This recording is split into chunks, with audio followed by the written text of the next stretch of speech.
Um, yeah. That's so weird. Hi, we're back. Hi. Yeah, this is the first time in a long time, and you can see it's a whole new setup. This is just temporary. I mean it. The cat tree in the background is just for a short amount of time because I don't know where to put The cat. no, not the cat, the PC and the webcam. Um, but this is by far better because, first of all, you can see if he's not slouched, he's bigger than me. And yeah, I hope the sound, hopefully, fine. We will see. This is just a test run. And yeah, today is 10th edition pre order day. We just came back from our local Games Workshop store pre ordering the Leviathan box. And the novel. Yes. But before we delve into the hobby talk, let's just go into regular human talk. Ew. Yes, I know. It's been a while. So, first of all, what were you up to in the last 2 months? 3 months? I don't know. Some things happened. A lot of things happened. Yes. Well, I primed all my Tyrannid models with a nice color from Army Painter. Yeah, I love their straight to model spray paints. It's awesome. Yeah, I built a bit scenery, built a few models. I'm currently painting the Astra Militarum Combat Patrol for 10th edition. And yeah, I'm since a week stuck on 5 Can we put models. pictures between us here? Yeah, Yeah. yeah, we can put or green screen Later. Yeah. So, what were you up So to? yeah, but well, for all those who don't know, we say we're brothers because we're best friends. We're not biological brothers, but he has a niece. Yeah. And that's one of the other reasons why we weren't able to do things because, well, it's a baby. Yeah, I have a nephew and a niece, 2 years old, 7 months old, and it's like, yeah, I sit down, I want to paint something, I get a call from my sister who lives in the house with us, or from my mother, from my parents. We live in a family house, and then it's like, oh yeah, we need you downstairs, watch the kids. And then I spend 2 hours watching the kids, and in just 2 hours I can paint, I can build, and this, you come home from work, you're tired, you just want to paint a bit, listen to an audiobook, and then you're yeah, occupied until 8 p.m. and then it's already time to get ready for bed, and you get up tomorrow at 5 a.m. again, and your entire day is over. So we're being judged by my cat right Yeah. now. But yeah, yeah, some of you already know what happened with me. And the last few weeks, it was awful because I thought I can drive my car for a couple of months before I sell it or something else. But no, it just thought, I want to break down now. And for everyone who doesn't know, the car market right now is horrible. It took me 2.5 weeks to find a car. And that was, but it's nice to drive in a vehicle, and well, I'm not scared for my life anymore because a few weeks ago my exhaust just fell down. Yeah, I stopped at a lamp and at a street light, and it just fell. It was an old car. But yeah, I just realized I could have made contact with my car dealership where we all got our cars from, and I would have got percentages. I did not think about that. Yeah. Ooh, but hobby talk, just a minute. And he's gone. Yeah. No, I'm back. So because you know what I forgot? Huh? I forgot this annoying box that I wanted to bring with me to you. That's okay. Yeah. So some of you already know the Conquest painting competition. I have seen them. I like them. And the bone golems are amazing. Those are dreadnought sized. Yeah. The old dreadnought. And this is so amazing. I finally got to prime them. And I will put a picture up here. But damn, are those beautiful sculpts. I just love on his fist they are dead people, but they have this death masks. And oh no, those are undead. They're still wriggling. Okay, because I thought this word death mask, I would paint them as death masks. I'm honest, I would paint them as death masks. These are dead. And they're not really glued onto the base because these are just temporary bases. Okay, just that you know. This was a bit of an error to tilt in. Then, ooh, sweet. Ooh, I love this fist. This is so amazing. It looks a bit like the statue of Liberty. No. Of Greece. Help me. Athena. The statue of Athena from the. I thought Colossus of Rhodos or no. With this headpiece, looks like the broken statue of Athena in Greece at. How is this in Athens? This big temple building on top of Athens. I don't know. I forgot the name, but it reminds me fully of this. But yeah, undead Roman walking buildings. You see, this is why, because the Romans stole everything from the Greece. And just as I arrived at home from our pre-ordering of 10th edition, I got an email that my Old Dominion Cataphractoi are ready to pick up. Yeah, wow. Yeah, just 3 minutes late, but that's okay. Okay, see here the leg. I love this leg because it's a pillar. Yeah. It's a pillar, and his other leg is either it's a cage. It's a cage. It's a torture cage. Otherwise, I would have thought it's a bell.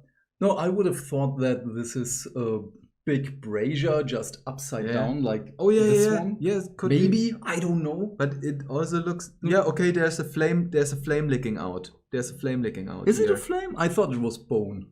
Could be bone. Could be. See, I don't know. It's awesome. I will have to wait and see until I paint it. All those tiny skeletons. This is going to be awesome. They're church doors. You could put some theses upon them and get excommunicated by the Catholic Church. So I have to chill a little bit. So everyone, there is still time for you to compete in the painting competition. It's until the end of the month. And it has to be a brute, a cavalry, or a monster model. I just don't know if it has to be one model or a unit. Because there are cavalry heroes and monsters are just a single model. I don't know. I will have to ask the sponsors of the competition. There is this one huge model I saw. This massive. It looks like a bit like a dinosaur. This massive. Yes. I find this cool. The Vadroon are orcs riding dinosaurs. Yeah, this is so cool. Ooh, and I have something else. Wait, this is also for you. Yeah. I have to say, so he is mostly doing the competition part, but I checked the model out, and I was like, whoa, they look cool. I want them, and I will. At one point, I will get a few, just painting and collect and placing them somewhere. Maybe making a small diorama, something like this. And at this point, I'm back in Chair TV. Okay, because I got this box. Those are brute drones of the Spires. This was a gift to us. I wanted to surprise you with it. You can pick one model. We have to split it up later. And this was a little surprise we've got. And we also have something else, but this is for another time. Because somehow, I don't know, even though we are a small channel, We have another sponsor. It's not time to talk about it right now. I will tell him later. Wow, we get sponsors. Yeah, I don't know how. It's not money or anything. It's just product. But the people already know that we love the things, so it's pretty easy to talk positive about it, and they already know that I'm talking about it. Gosh, they look amazing. Those are clones, and oh no, the brute drones. Yes, they are clones, and it's basically just like they're wrapped in bandages. They're full of steroids. They don't have hands. They just have big bone weapons, anything, or however you want to paint them, and yeah. I get this full Persian vibe from the 300 from comic books, movies, and I get that full Persian vibe, and I love it. And those are basically fantasy aliens, because the spires are not from the world of Conquest or the world of Ea. But yeah, great stuff coming. This is so cool. This is amazing. I'm amazed. Yep. So, okay. 10th edition talk. We need a streamer shelf back behind us. What? What the hell? There is a streamer shelf. This is a shelf every streamer has. It's not a joke. You can buy it by IKEA, and it's a shelf that every streamer has. And they put a lot of goodies and stuff and others in, and we need one behind us where we just can place them in and people can see them. There was a shelf up here. Yeah. You can see the holes in the wall. But as I've said, I had to buy a new car, and so some things just, well, there's no money left. Yes, the waiting time is 14 minutes. We're still waiting for the Games Workshop site in the queue. We just wanted to check something out, and now we are back stuck in the queue. But yeah, we pre-ordered it. We don't really know what to talk about. Let's begin with the easiest one. The easiest one? I can talk about, where is it? This one. I got a Tyranid coin. Yeah, I have mine. This is not for me. This won't stay with me like the Tyranid part of my box. Okay, models. Let's start with the easiest one. What's your favorite model in the box? Tyranid and Marine Side. Okay, Tyranid and Marine Side. I don't keep the Tyranids, but doesn't matter. That doesn't matter. I love the design of the barb gaunts. It's something that is absolutely new. Okay, good. You had the gaunts who had their weapons slung over like you classic hold a weapon. But they have the weapon on one side of their body. They get controlled with another Tyranid organism in their neck that fuses the weapon and them together. And they look completely weird in their hunchback style, but it's amazing how they look. The barb gaunts are the five on the 3 legs and cat. Oh, you can't see her. Okay. But yeah. Okay, and on the Space Marine side, what's your favorite there? Or I have to say it's the lieutenant in Phobos armor. Okay. With the Tyranid chitin parts. Yeah. But if he wasn't in the box, it would have been the Apothecary Biologist. Because just him carrying his package, running around in my favorite power armor. Just love it. I just love Kravis armor. Yeah. This bulky design. But the lieutenant is cool with his weapons slung over and his 2 knives and how he's pointing it. You're next. Especially when you have seen the trailer and see how he's just slicing through the Tyranids left and right on his march forward, and just such a cool scene and such a cool pose. Yeah, I agree. So, okay, for me, now I have to... the Neurotyrant on the Tyranid side, because I love zoanthropes, the big flying brains, and this is just a zoanthrope times 10. So that was easy for me. But I have to admit, the other one would be what was its name? The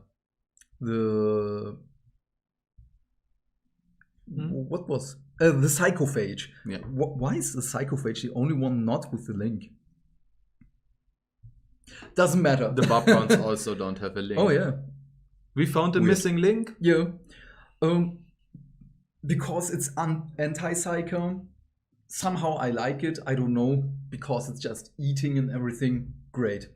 And from the Space Marine side, oh, this is so difficult for me.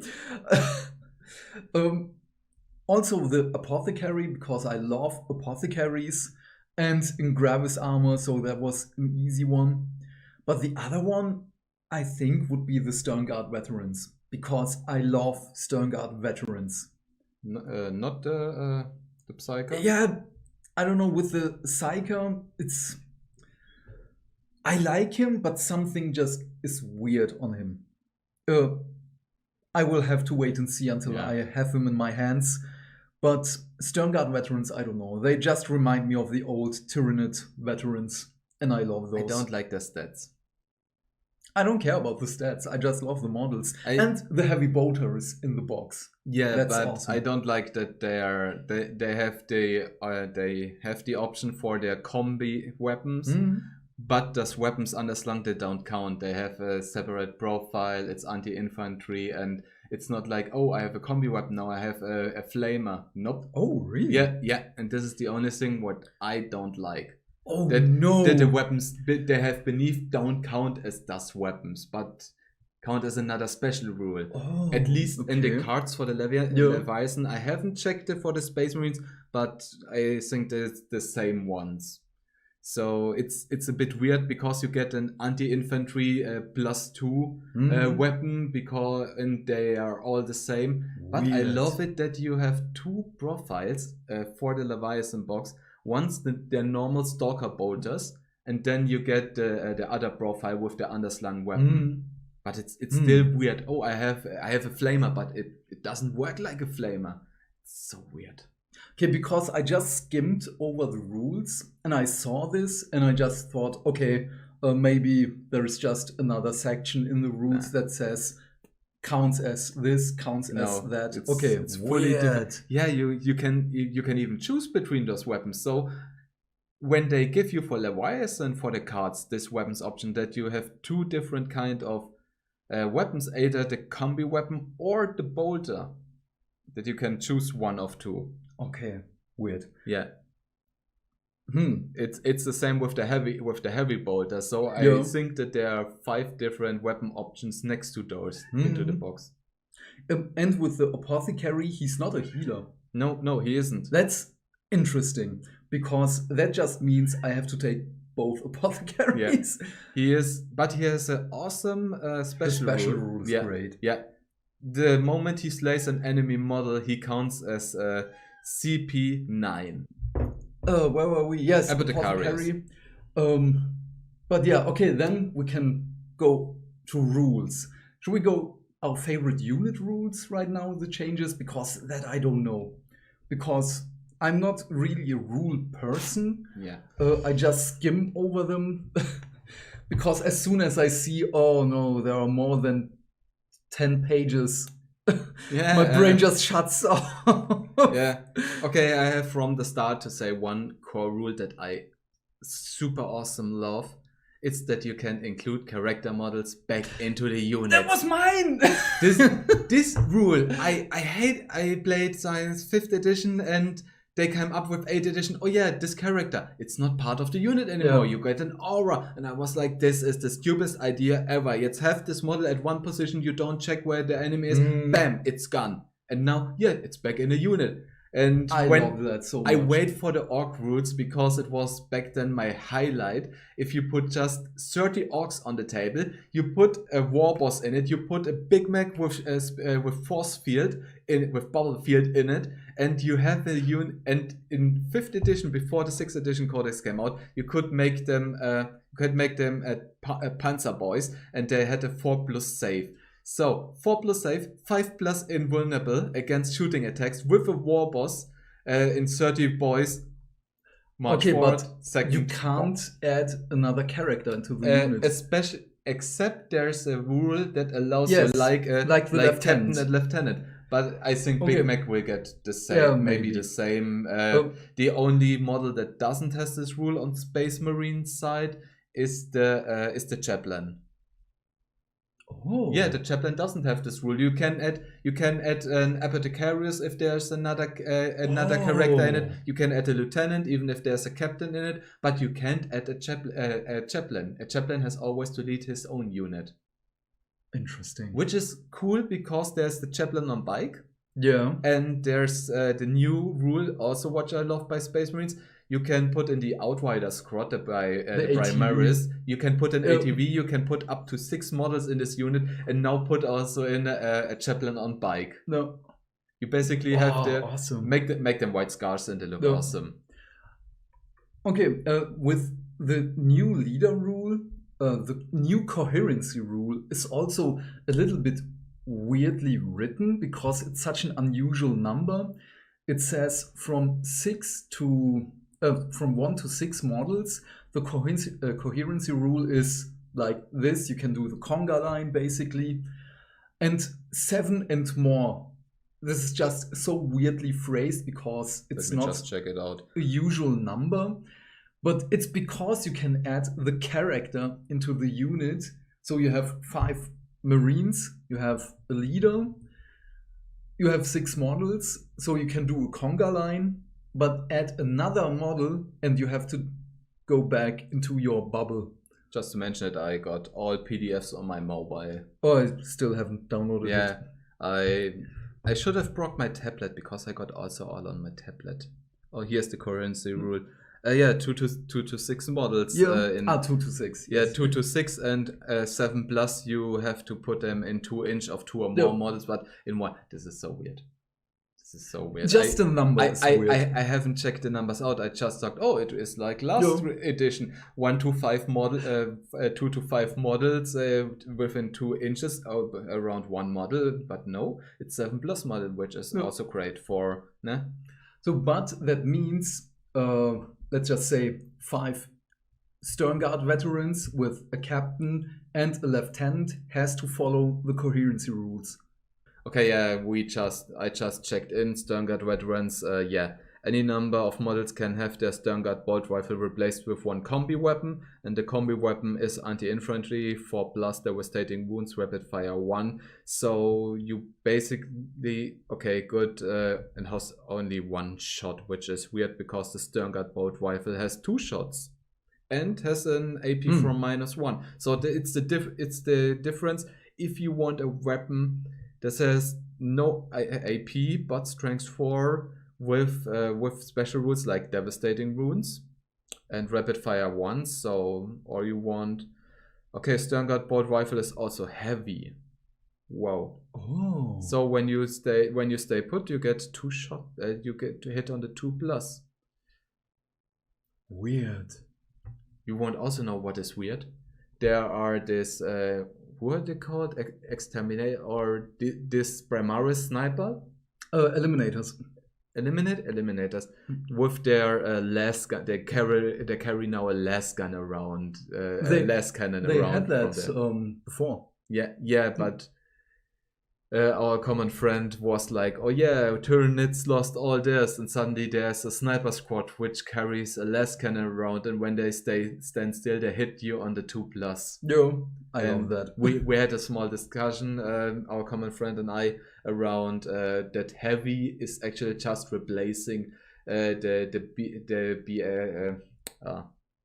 BS modificator from before, and I said no, because there will be units that shoot better than they did before with this, and ones are the scout units because the scout snipers hit you on 2+ when they stay stationary, and nice. And this other one is this unit. So this unit had before BS from let's say BS from 3+ for every weapon, and now suddenly when they stand stationary with heavy weapons, they have 2+. This is a nice little change. But yeah, and then we had a discussion about Tyranids, that She sucked a lot of Tyranids lost a lot of ranged combat options that allows them to destroy tanks or walkers. And I checked through this. Yeah, they lost a few, but look at the psychic powers they have, especially the zoantropes. The zoantropes are anti-tank with their The weapons. zoanthropes were notorious for being anti-tank And in now they're earlier even worse. editions. Now they're even worse, Nice. friends. I want to see more zoanthropes on the battlefield. And the Neuro Tyrant also has. Oh no, it's just strength 5. Yeah, it's anti-infantry.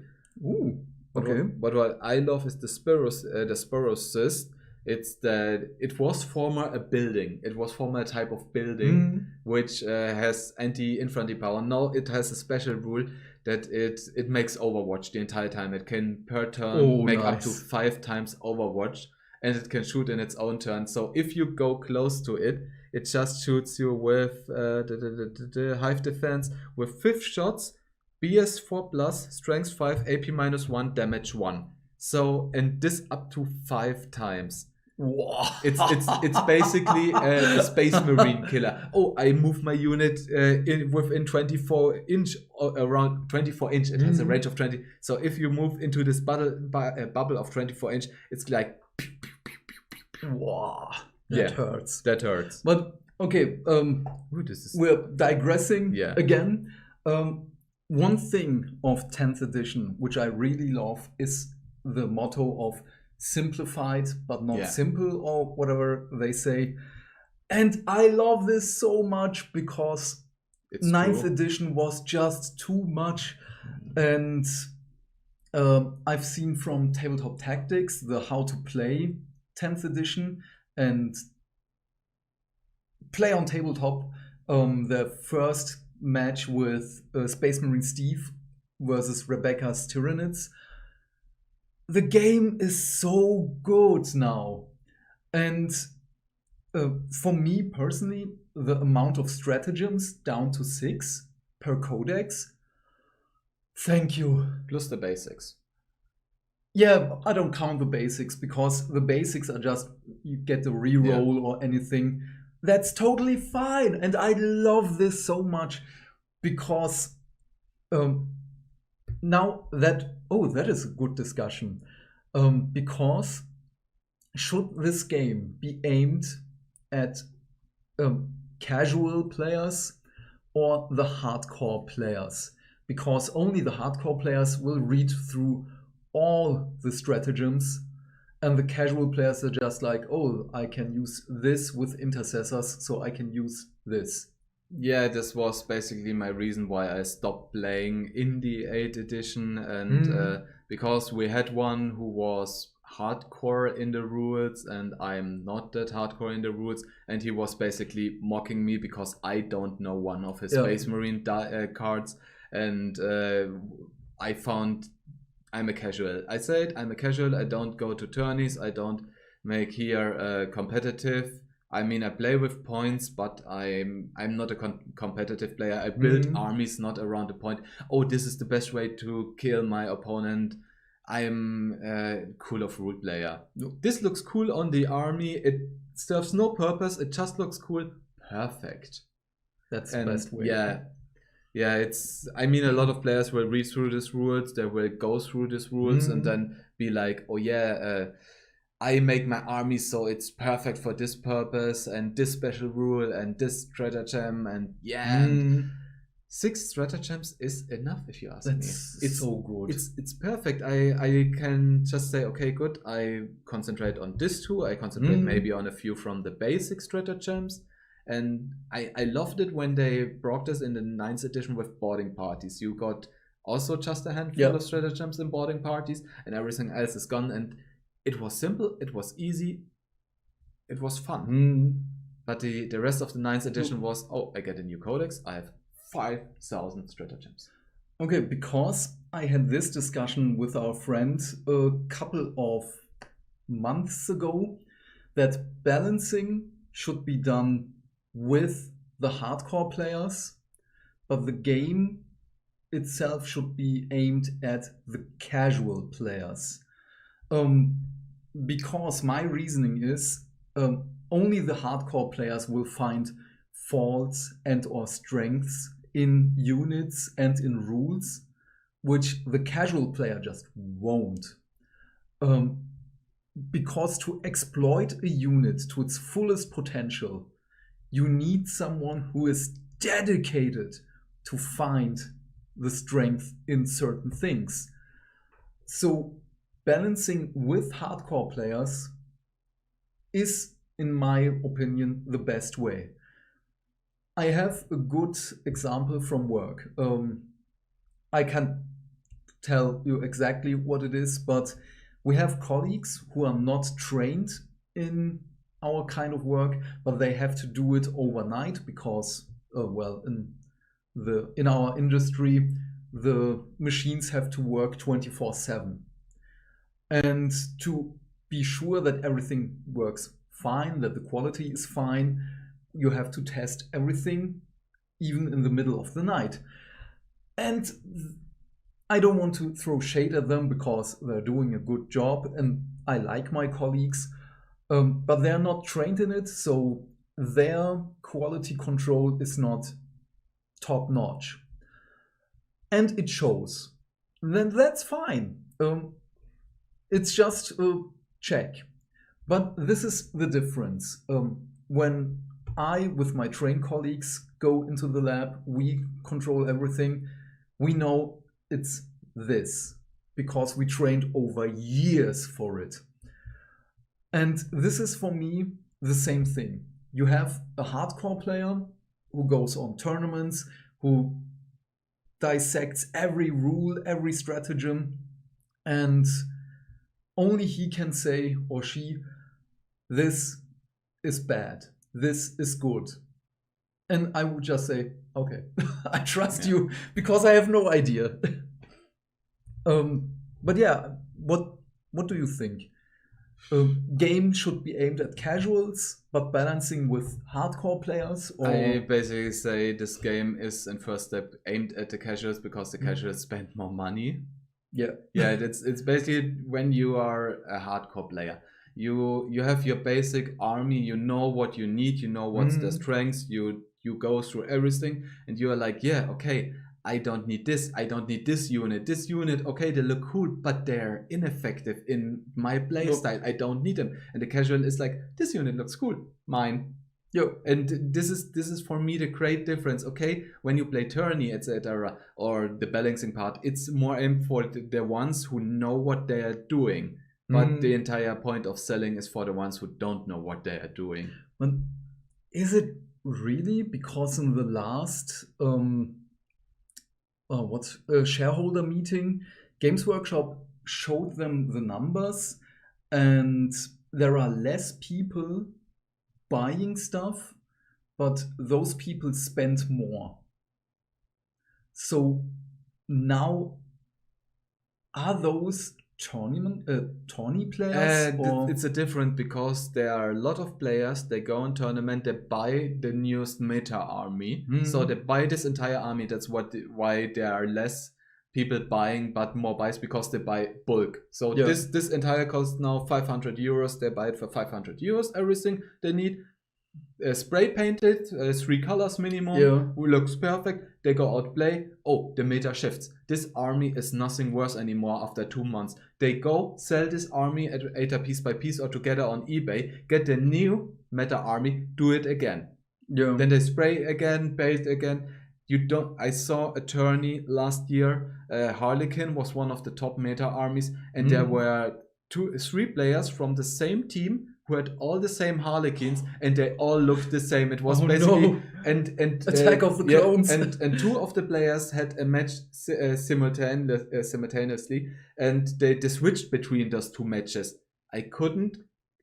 Yeah. Oh no. Boost Harlequin players looked the same. So if you didn't catch up with this match, if you looked a moment away, they switched the screens.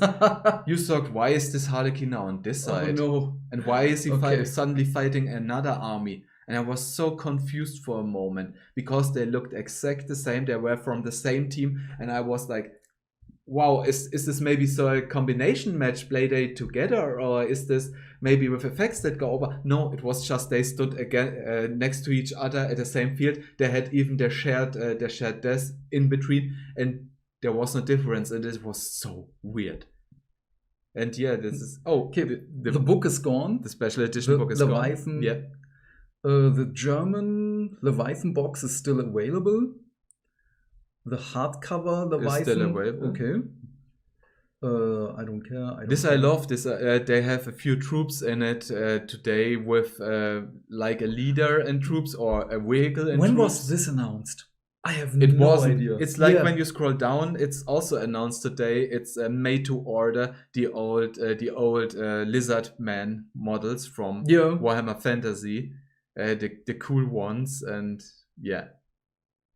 Like the old Krog model, which I have in resin. Oh no, the old Slan Priest. Yeah. Oh no. Yes. I To be fair, I wouldn't order it with the box together because this is made to order, so it can up to take 150 days. And imagine you ordered it with your box because, I'm excited, I want this model too. And then you're suddenly like, I now have to contact the customer service that I want my box.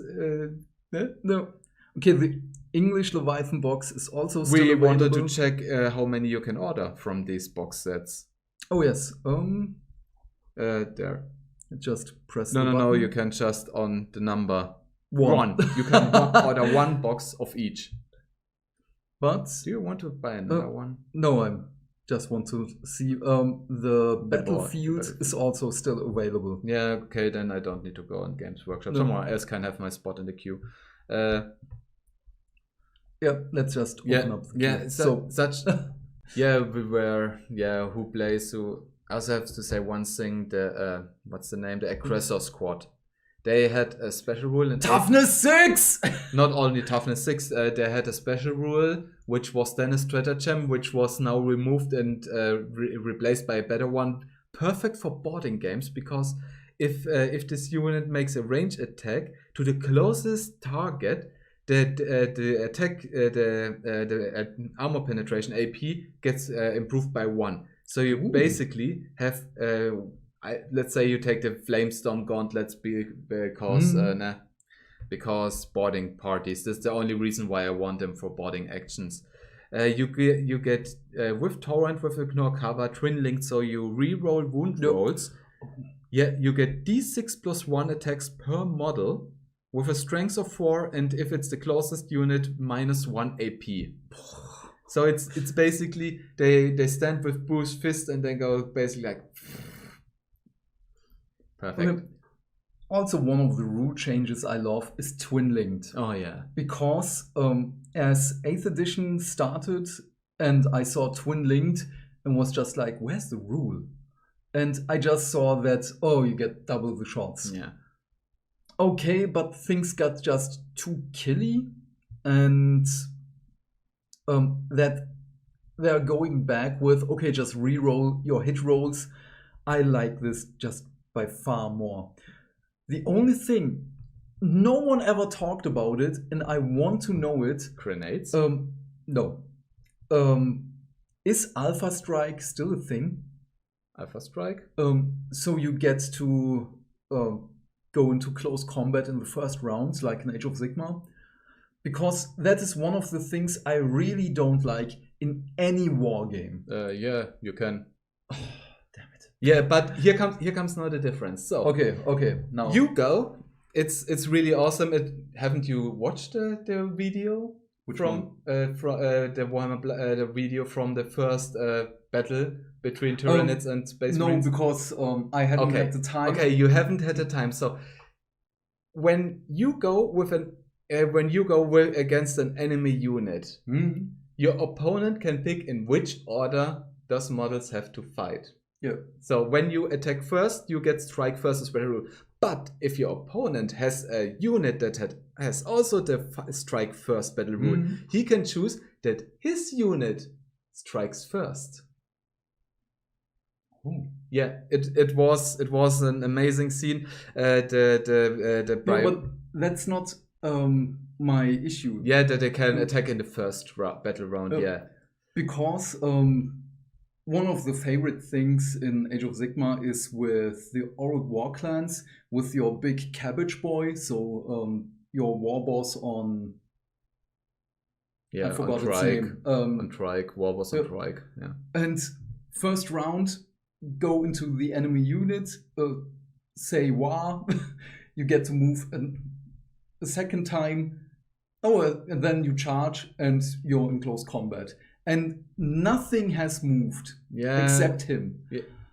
But war has changed. It's removed back to the beginning where it was like, oh yeah, I declare war. I can run an attack. Okay, I can run and still attack. So what's basically the aggressor doctrine by...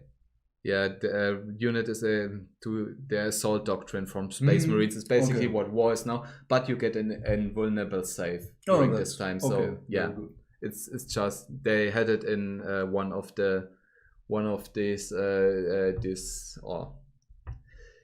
faction focus. This was yeah. It's basically like the old times. Oh, I love that. You get a bonus on your battle shock test.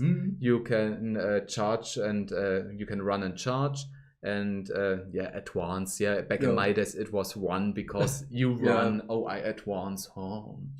Yeah, and I think 6+ invulnerable save for this round. Oh, that's fine. Yeah, because that's one of the things I really love with Conquest. Because at the beginning, nothing is on the table. You get 1 light unit for free, and for the rest of your light units, you roll a dice, and then you move onto the battlefield. Then your opponent does the same. On the second round, you get 1 medium unit for free. You roll for the rest of your units. On the third round, you get the heavy unit, and so on. So there are just 3 unit types. But there is nothing on the battlefield, and you just move. So this one I really love. And it's basically from Sun Tzu's Art of War. Yes. Yeah. With full belly, because it could be your last meal. Yeah. But yeah, also what I really like with the 10th edition change, the chef designer, I don't know, not chef, sorry, the boss designer. Lead designer. Now it's boss. It's boss, not lead designer like it's a boss designer. No. Stu Black had some interviews with 6 YouTube channels. I believe it's 6.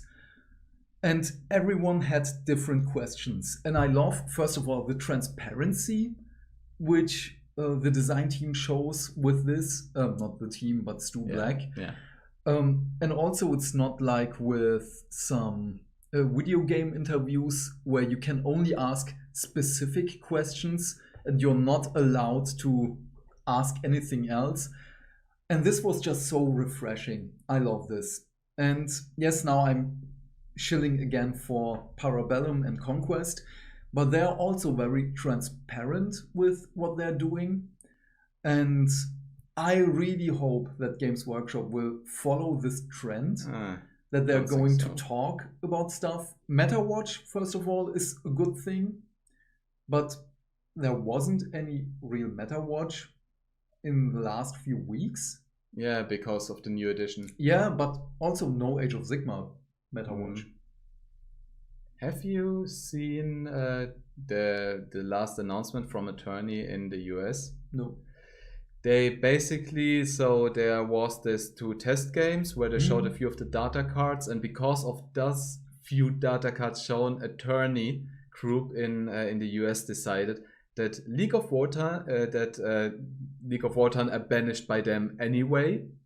I don't know why, because like, oh, they are way too overpowered in the 9th edition. Yes. They were banished right before from the start at this tourney, and now they banished Eldari.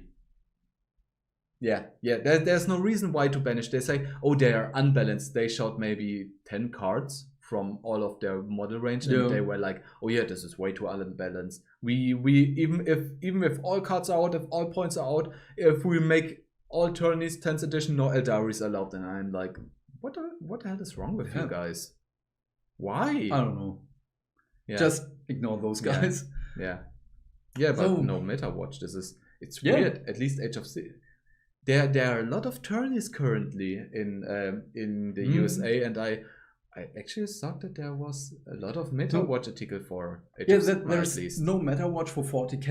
Okay, I totally understand that. No. The tourneys they're currently running are still running with 9th edition. Yeah, but a meta watch for 9th edition is irrelevant. It's redundant right now. The codex doesn't exist anymore. For now. For now. But Age of Sigmar meta watch? Where is it? Well, maybe they're doing something in the background and we will get something, but I want more transparency. It could be because of those new books that come out. Oh, yeah. Yeah. I forgot those. Yeah. This new Dawnbringer Crusade. There's books with new units, with new point costs. Which is also weird because we got everything for death except Flesh Eater Cots, and Flesh Eater Cots get a lot of new smaller units. They get a new character, they get a new unit, got a new unit for Warcry, and it's the only one that hasn't even been announced yet. They did announce a battle tome for Flesh Eater Cots. No, they did announce one for they did announce one for Soulblight, for vampires, and one for the Skelly Boys, the totally Oziak Bone Reapers. Thank you, but they didn't announce one for Flesh Eater Cots. The Flesh Eater Cots aren't even on the roadmap. They are not even on the roadmap. Yeah, but what was the event? Warhammer Fest. Oops. It was during the Warhammer Fest when they announced this new books. They also announced one new character for Oziak Bone Reapers, one new for Soulblight and their Codices, but they didn't announce one because the new Soulblight,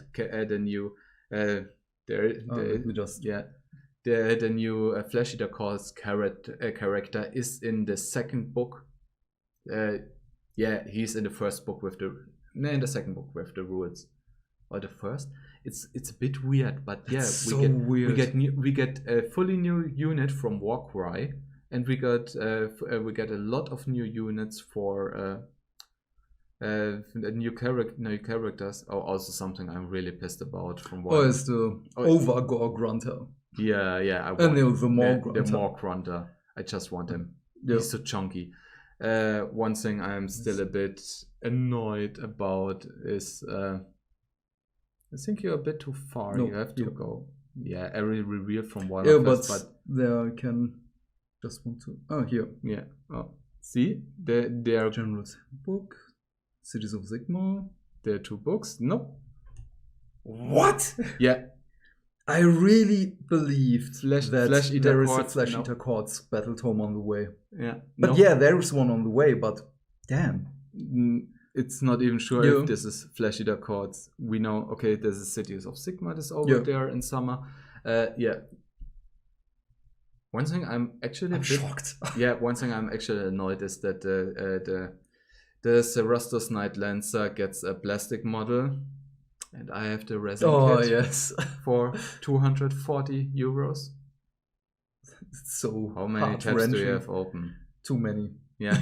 But I need those tabs because one of which is I wanted to talk about one of the artists later on. Well, maybe not in this podcast because I want to. You want to commission them? No, not commission them.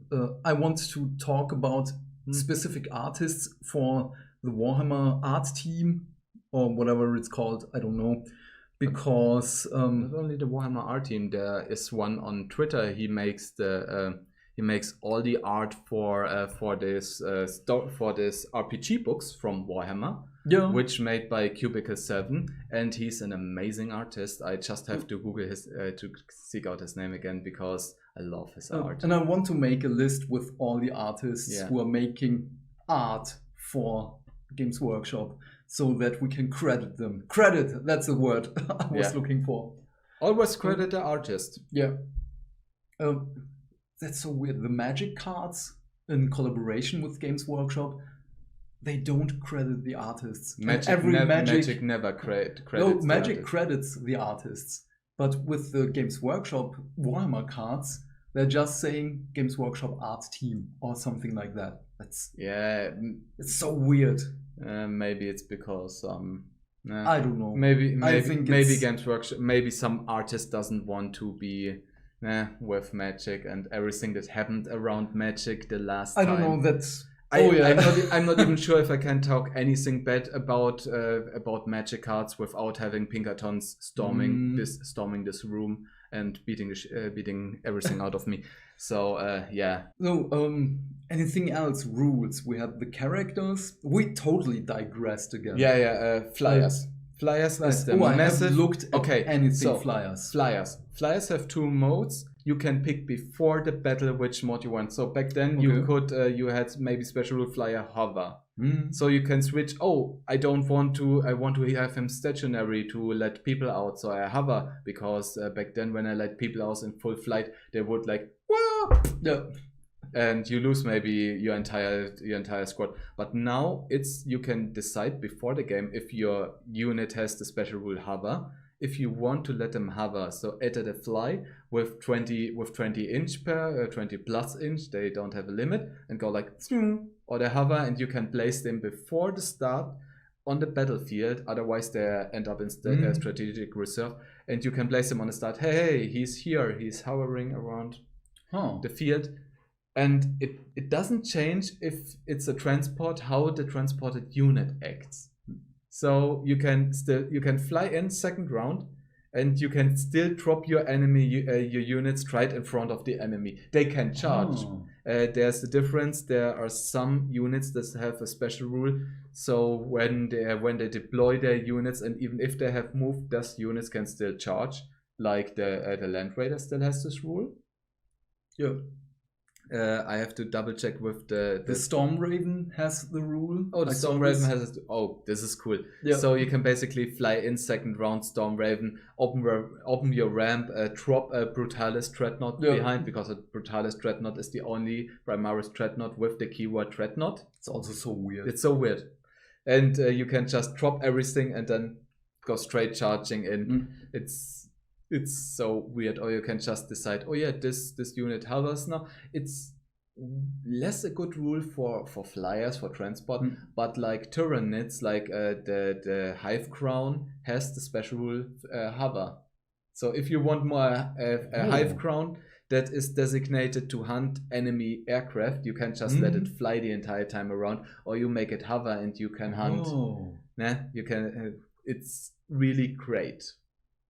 Nice. There is such little rules. It was so complicated. Is this unit now in hover? I haven't put a marker in. I haven't checked. I don't know if it is in hover. And now it's like, I declare this unit is in hover. I place it with the rest of my army. It's here on the field. I don't have to think about it's in reserve, because how many times was one in like, I haven't forgot to place my reserve this entire game, and now it's gone. I met a few in a few games, and it was always devastating when they were like, I just wanted to put down my units and remembered I had 10 Terminators in reserve. This is now because usually you don't forget 10 Terminators. But this is why they have now this beacon that you can place. It's a reminder.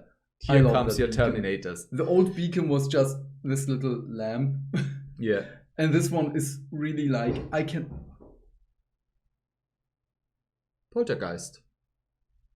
That was weird. Terminators. Like in the trailer, when the beacon just drops from orbit. Also, I love that trailer. The trailer is awesome. I don't like that the Ultramarines are losing, but I love that we trailer. Don't see them losing. Oh yes, imperial propaganda. Yeah. We are winning. No, don't forget this. It's a homage to this the classic Rogue Trader poster, where the orcs and the Crimson Fist fight, and you see. Oh yeah. And I have this special miniature from Warhammer Day back then with in the my collection orc with the orc head. Oh, this is what I wanted to check. No, they didn't have the chibis over there at the Games Workshop. Oh, no, you can only pre-order them online. This is such because there's one Crimson Fist who has this classic Crimson Fist, and back in the background here, the banner bearer. Yeah, the banner bearer and the old walkers and everything, and it's an homage to this. They are a few on a hill with one. I'm actually sad that the banner bearer wasn't in. He was in the trailer when he raises the banner and everything. You see it's all go down, but he isn't in the box, and that's the only model I'm sad about. I love in the trailer when the Hive Tyrants just attacks the Terminator, and the Terminator's just like... It's not a Hive Tyrant. No? It's the Winged Prime? The Winged Prime. Oh, okay. Yeah. But yeah, still, it's great how the Terminator's just like, not with me, but then he gets ripped apart. That part is sad. He holds him on one claw and goes them with the assault cannon. This is so great. Yeah, I want more of this. The trailer has amazing moments. No. But here comes now the best part. From the 24th onwards, everyone who has bought a level Cyan box gets a code in this box for a campaign. This campaign goes for, don't let me lie, 13 days. It goes for 13 days. In this time, you can play with the content in this box against your friend. And you can then go online on the page where the campaign is and enter your enter who won, and the most more armies from this faction who won get at the end of those 13 days to see their new models at first. Well, we already know gene stealers have to be. Have to be. I want gene stealers, new ones. Bio-War and Pyro-War plastic multi-part kit. Ooh, it's a rumor, science 5th edition, that they will get one day. Yeah, but there's also a rumor about the plastic Thunderhawk. They have said no fun plastic Thunderhawk in the last because it would be too cost efficient. It wouldn't be cost efficient. It would. The current resin one would cost less than the new plastic one. But still, there was something else with the Space Marines, which would make sense. The Vanguard veterans. Yeah. Now with the Stern Guard veterans, just the Blade Guard. Yeah. It's just a given. But they are currently. If you haven't noticed it yet, they are replacing all the old Space Marine models. I love that. The firstborn. They make everything now Primaris. One model I want to see. So, and I think that my theory is already proven right. Which one? I had a theory about that they will replace certain character models and make them Primaris. So but we got lately a number of models that were made to order, that were before in this circulation where they put new models, and now they are suddenly made to order. One of them is Petro Cantor, the chapter master of the Crimson Fist. I just want him to be a Primaris. Yeah. If there's one who deserves it, it's him. Is that one an official artwork with him as a Primaris Marine? And he's just looking down on his chapter being rebuilt with Primaris Marines. I don't think it's an official. I don't care. But there's also one Space Marine where we already know that he will be one day because of one. Kato Sicarius! But we already have. We have two official artworks where he's Primaris. Marine. But which one? did you mean Yeah, Sicarius? I mean okay. Kaito Sicarius, because we already have two artworks with him as So- Primaris. But the other one is Pedro Cantor, because there's an official Games Workshop conversion which they made for Battle Report with Pedro Cantor as Primaris Marine. Yeah. But it's way too expensive to make it yourself. Okay, now I have a theory Hmm. for one of my favorite boys, Sicarius. As he's in the law right now, not really the captain of the second company, and he's being promoted to the Vitrix Guard captain. Well, we have that awesome game, hopefully awesome game, Space Marine 2 upcoming, with Lieutenant Titus. Nah. Haha, haha. He's Get him back his captaincy. He's talking to a captain at the beginning. From the trailer, he's talking to the captain of the who second. says that this captain will survive?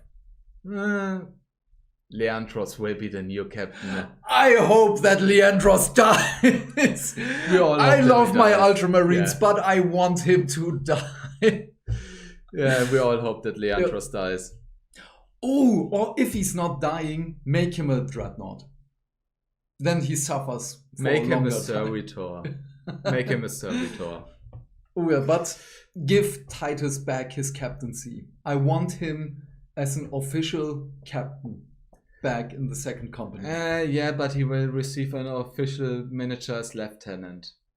With an alternative head as lieutenant. Yeah, but I don't know if I like the model. As much as I love Titus, because Titus is one of the archetypes of 30k Ultramarines who are, okay, we adapt really and not over the 10,000 of years, okay, we follow the codex. And what was Ian Thiel, the first Ultramarine to write the codex, basically? And which was first? Titus was first, then came Uriel Ventris, Titus, and then Ian Thiel. All of those are based on each other to be those real Ultramarines who digress from the codex. And Gilliman is also saying in the novels, oh yeah, those are the best boys. Those are my real sons, basically. In the old one or in the rewrite of the novel? In both of them. Because at one point he's like, how can they even be alive if they followed this codex? Yes. Yeah, he's like, after 10,000 years, he looks on his codex and is like, how can they have survived this long by following this book, especially if they follow it word by word? It was more like a suggestion how this should work. And not like, oh, we have to do this. No, it was a suggestion how this should work in order to not have a second Horus Heresy. And he wasn't like, why? How did this work? And then he started to rewrite it. I love from this the top. part. Yeah, I love he's that. like, okay, I have to rewrite it. It doesn't work anymore, especially with the new Primaris. I have to rewrite it. And with Commander Farsight writing an anti-codex. That's also great. I love Farsight. Have you read the Farsight? Yes. The Farsight book from Body? I just love it because Farsight, oh yeah, I'm here. Oh, what's this? It's Chaos Space Marines. Oh, they want to attack us. Are they here because of us? We go onto this one planet and the Chaos Space Marines are like, why are they fighting against each other? Why are they even in the systems? What is this about? I just want to go down on this planet. Then he goes down on the planet and it's like, why are those aliens harassing us? We just want to grab the stuff for what we are here. We don't even care about them. Yeah. It's just like, oh, it's Farsight. Farsight thinks he's important. Farsight wasn't important. I love the Tau. I also love. Oh, he sends out a message to the Tau Empire for help, and he gets a response, and is like, oh yeah, it's the highest Iserne who is already dead since 50 years plus, and like, oh, was it that long? I mean, Farsight was in stasis for a while, but.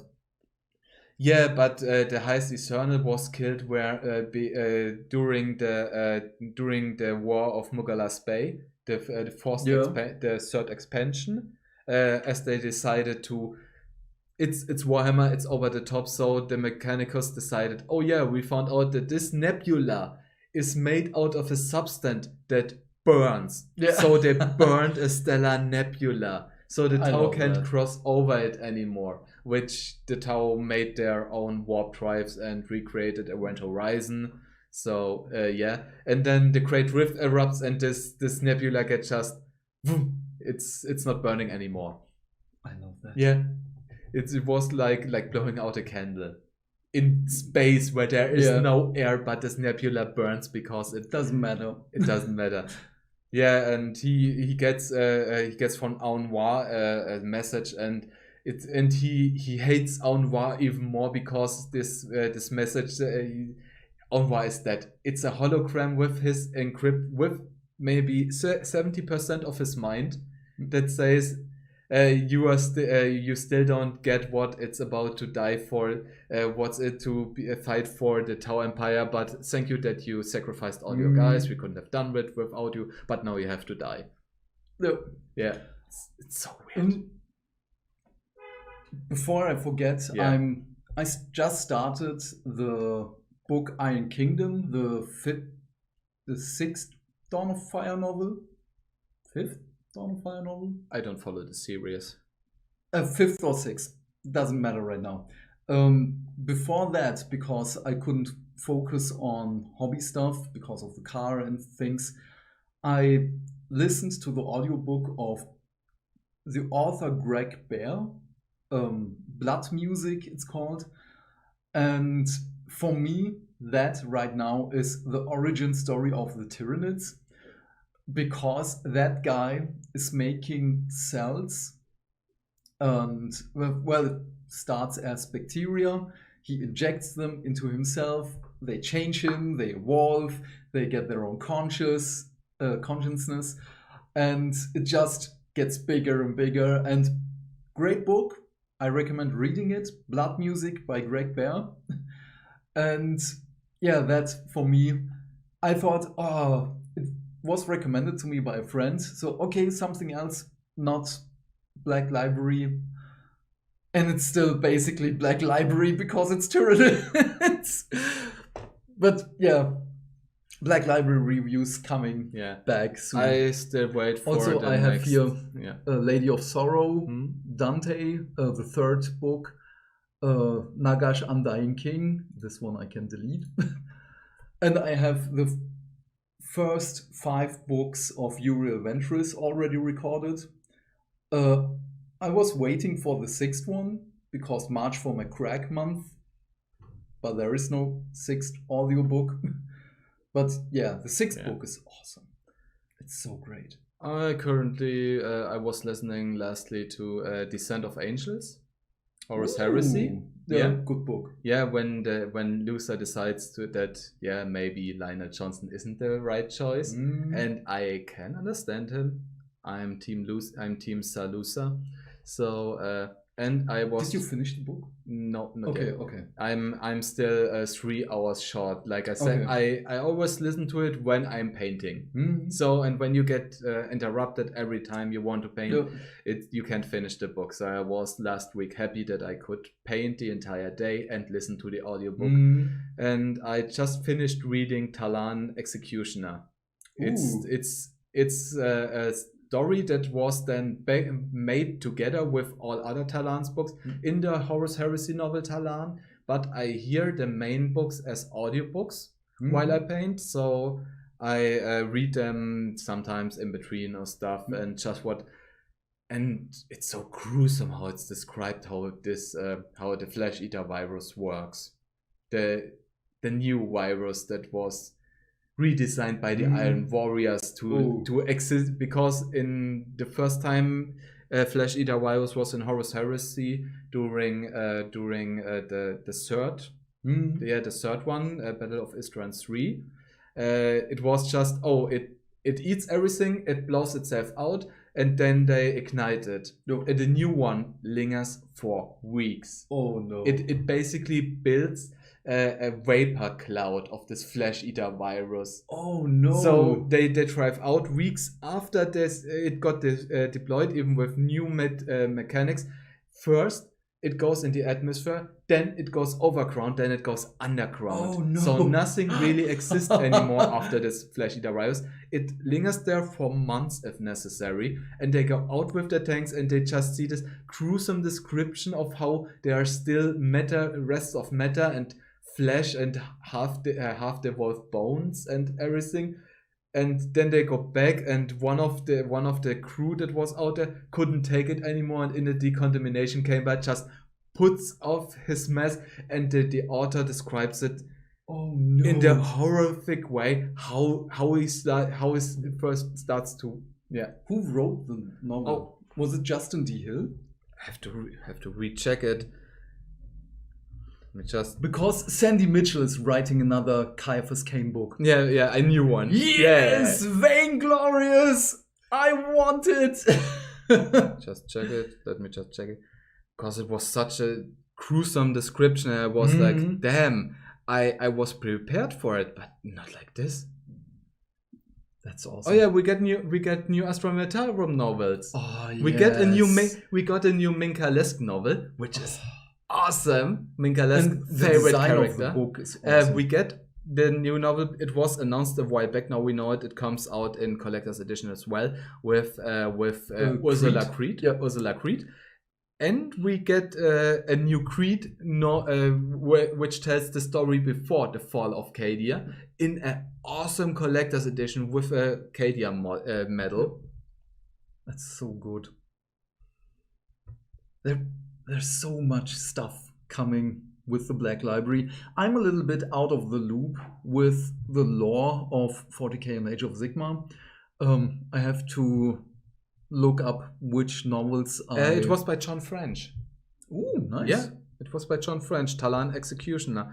Was with the other novel, Talan Ironclad, later, plus 3 short stories in the Talan Heresy. I didn't knew this when I bought this book, 2 books. I just wanted to read something in between, because I sometimes, I read an omnibus, and I'm like, okay, this omnibus I have read now 2 books of it, a third one is coming, but I need to read something else in between. It's like the same with long books like The Song of Ice and Fire. No. Have you read The Song of Ice and Fire?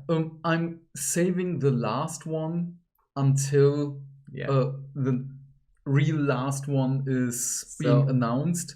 So basically over 1,000 pages, and in between you just have to say, good, I need to read something else. I read science a month on this novel. It just doesn't seem to end. I need to read something else. And then you go like, okay, I read a small book, goes 2 hours maybe, and a short novel, and then you're back into it. Because the audiobook version, I did not, but I have the audiobook version.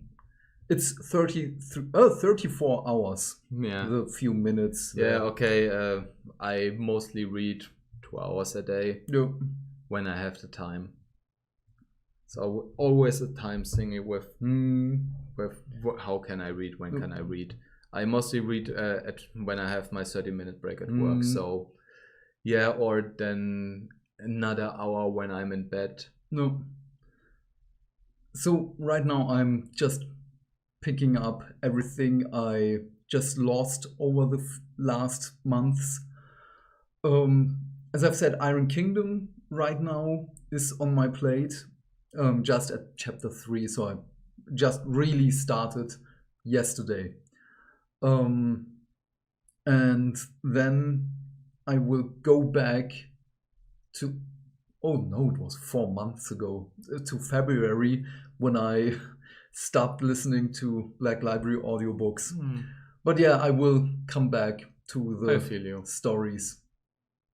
But I'm excited, especially the change to 10th edition, with Tyranids being the great scourge of the universe I want them to be. Yeah, I love it because in the lore it's like, okay, there was a splinter fleet, it was attacking Baal, it was eradicated. Then there was another splinter fleet, it was sent to Octavia's system. We don't talk about it because they annihilated the orcs there. They absorbed everything and then they broke through the defensive cordon built to keep them in. And now they are somewhere around eastern fringe of the galaxy, just going around eating everything and no one can hold them back. And this new one is like, oh yeah, by the way, those were just small tendrils. The entire fleet dived beneath the galactic plane and sent small tendrils up there to probe in it. And now they are like, okay, it's hard defense here. It's middle defense here. Oh, close to Terra. There's almost no defense except for around the Eye of Terror. But behind this, it's no defense. And then we go up. What I really love, with Wade Price being the new lead of the 40k lore, that the Tyranids are changing in writing styles. Because at first they were this unknowable evil. They were the Cthulhu of the 40k universe. You can't imagine how the hive mind works and things, or if it's even several hive minds for every fleet, or if it's just one hive mind. We don't know.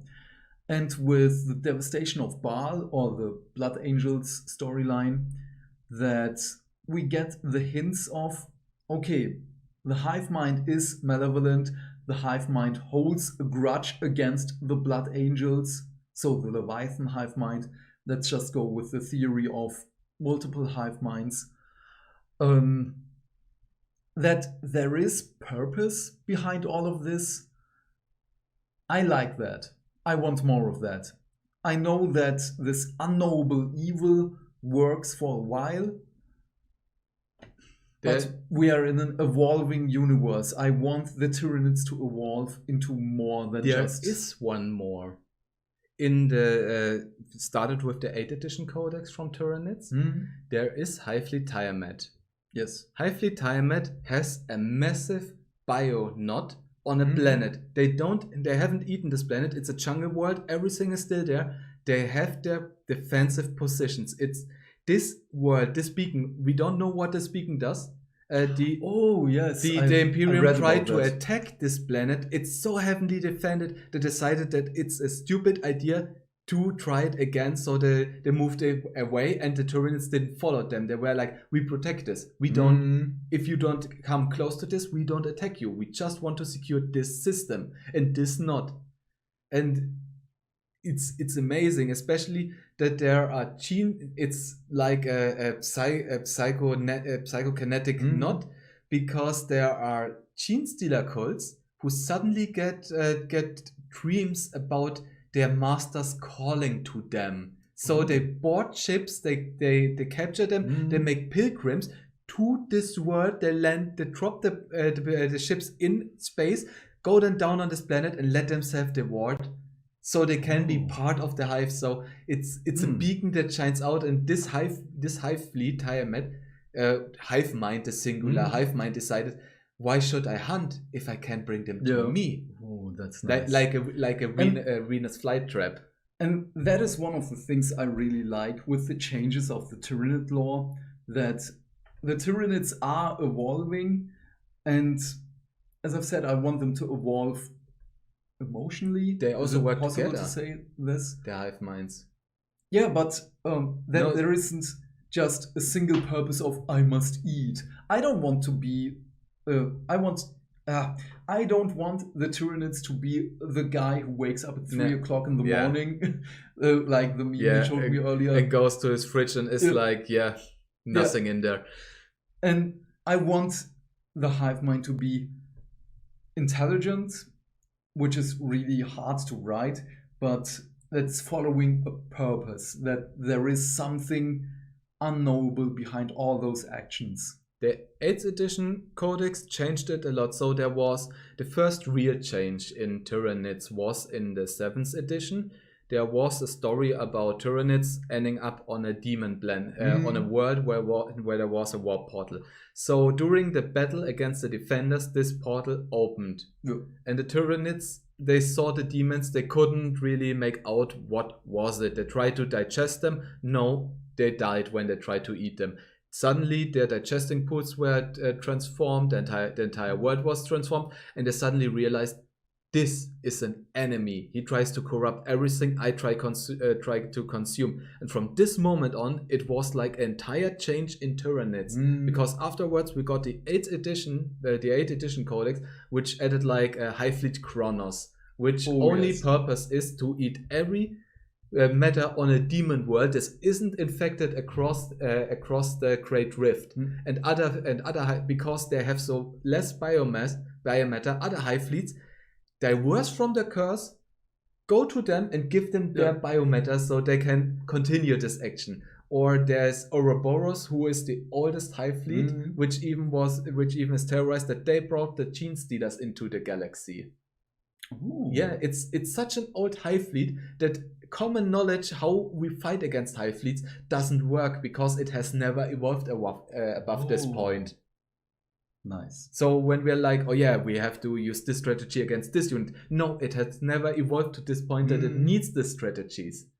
It's high fleets are something special now. Like I have a homemade high fleet, and back then it was like, oh yeah, high fleets, read everything, then everything changed, and my high fleet cis, like the Hebrew third god animal, there's a Leviathan, there's Behemoth, and there's cis. Cis get never really mentioned outside of the Torah, and it's a bird that is so large that it covers the sun with its wings.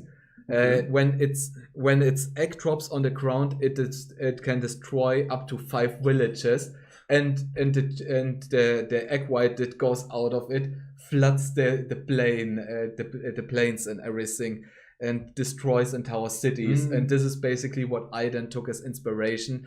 It drops. It is so a large high fleet that it drops out. That it darkens the sun. It drops entire spores on the planet, and they go then out at one point like just a swarm from the outside.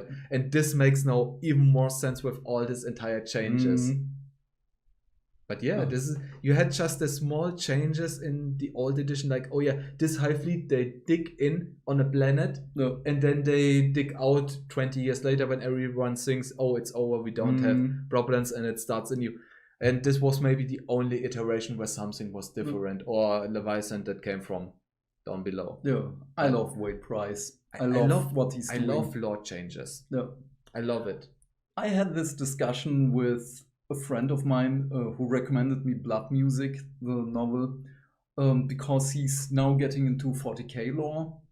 And at one point he asked me, okay, what is this? Why are there different iterations of one story? And I told him that, this one guy came, and Wade Price came, and he said, okay, we have to do this now in this way. Everything has to be coherent. Of course, there are still some things with the unreliable narrator, that there are multiple accounts of one event.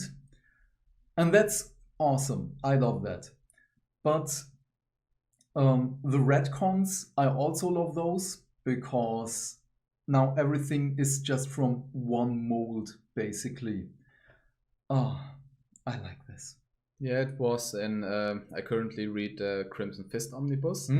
I restarted it with the second novel, and one of the major changes is like, oh yeah, in the original, when Arc Tyrannus explodes the chapter Fortress, and it's actually an entire mountain that explodes.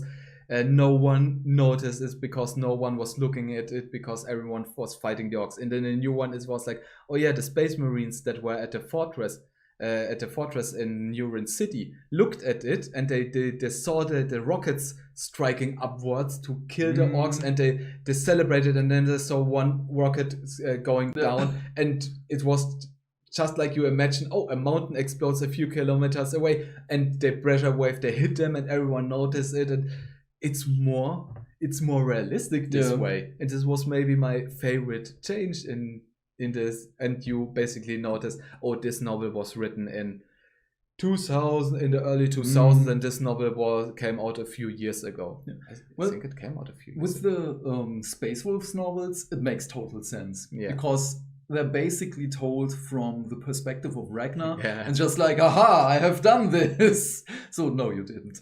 Yeah, but it's a bit like the Damocles novels with Carter Sicarius, where it was like, oh yeah, I have defeated, in the older novels, I have defeated a shard of a Catan, I've defeated a Catan, a real living star god, because I'm Carter Sicarius, and then, oh yeah, it was retconned, it was just a shard of the Catan with the new codex. Also with Uriel Ventress, in the first novel, they're waking up the Deathbringer, and back then it was just, oh no, that's so amazing, and oh, how did they do this? Now it makes sense. It was a shard, it was a lesser shard, and they retconned it in the last Uriel Ventress novel. So Graham McNeil did this. It's not really a retcon. He did it in a really amazing way, just like, oh yes, we have this information now. Because back then, Uriel did not know what a Catan is. Yeah. And he just saw this star god and it was like, oh no. I love it. I love it when they change a small bit, but it makes then suddenly more sense in a Also, I love the change of Sicarius. I kinda like the memes about him. I'm Carter Sicarius. And how boisterous he is and things like that. But I love his depiction of him being how do you call it, shell-shocked maybe, because he has seen stuff, and yes, he's an Astartes, but still has an existential crisis, and I love seeing this in Space Marines. Well, not really, but it makes for a good character arc, and he has such a great character arc. In the Black Reach novel, this small €4 a short story, everyone, I believe it was the chaplain, tells him, you will die when you continue on the road like this.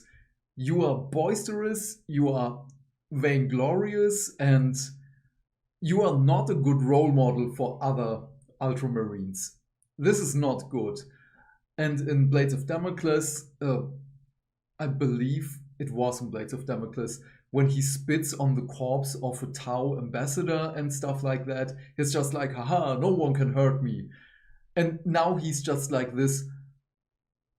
I stand on this ship and look out into space because I don't know what to do with my life.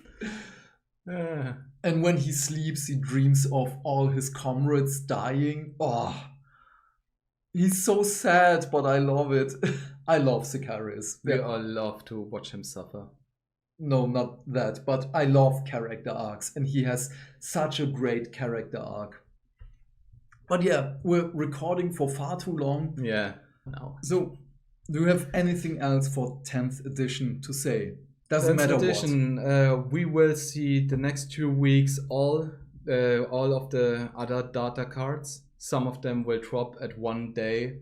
So like there are rumors that Chaos will come next and it will drop at one single day. If these rumors are true, if anything else comes before, we will see. What I have to say is that you and I, have to go to my place. Yep. Because I prepared everything. I still have to finish some of the scenery. I will get it done within 2 weeks, if I'm lucky.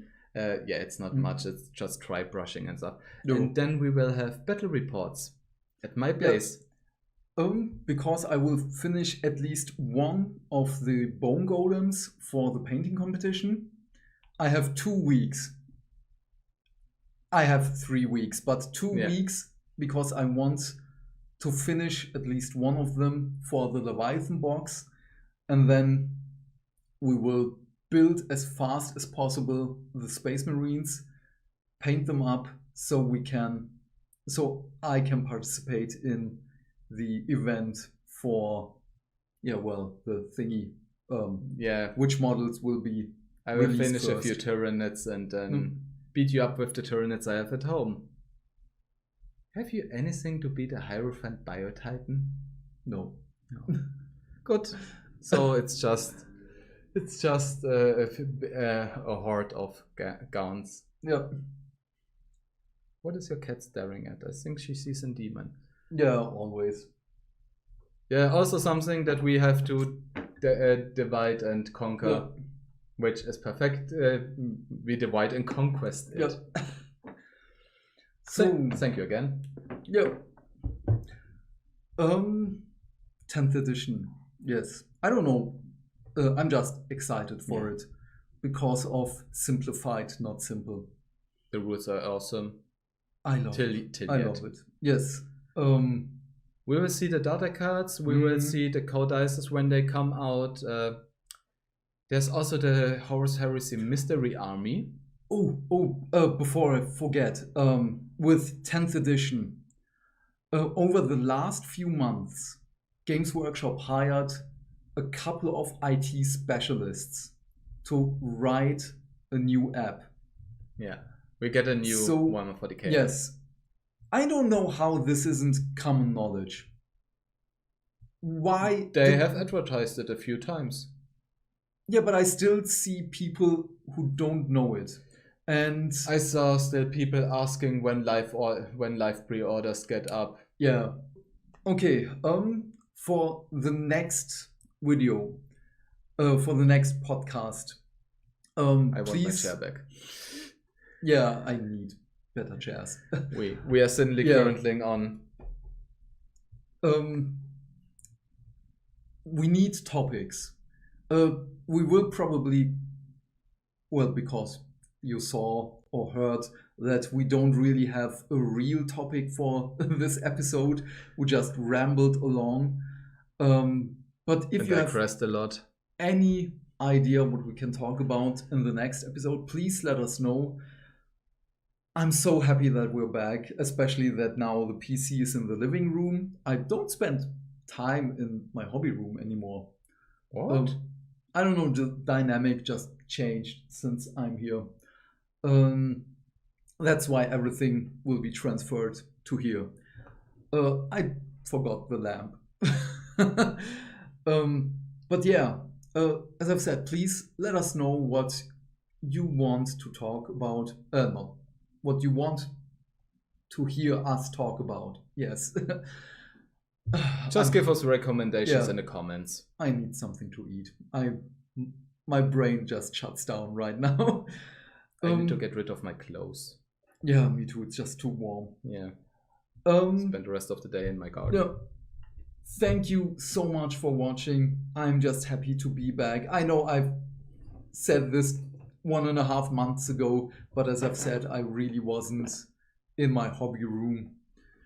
The living room is just better. And yeah, this in the background is just temporary. I got a few posters lying around at my place. You gave me once this this massive. Maybe there will be a shelf back here. Yeah, okay. Like in the hobby room, but where just we can put stuff in here, and like if I drop this now, it's broken. And I don't know if the table will stay. Yeah. Because this one is a very good and nice table, and I don't want to mess it up. It was expensive. I cut my fingernails. I don't care. This was almost 1K. You could have bought a Warlord Titan. I know it is. Why do you want to buy a table if you can have a Warlord Titan? Because I can't eat on a Warlord Titan. Have you seen how big this is? You can't eat on a Warlord Titan. Yes. But I can't put my monitor and everything else on the Warlord Titan. Okay, yes, I know. But yeah, we digressed again. Yeah, digressed again. So, thank you so much for watching. Please leave us a recommendation for a topic in the comment section. And yeah, stay fantastic. Have a great day. Have a great pre-order day. Yeah. Stay hydrated. And we will see you in the next video. Bye. Bye.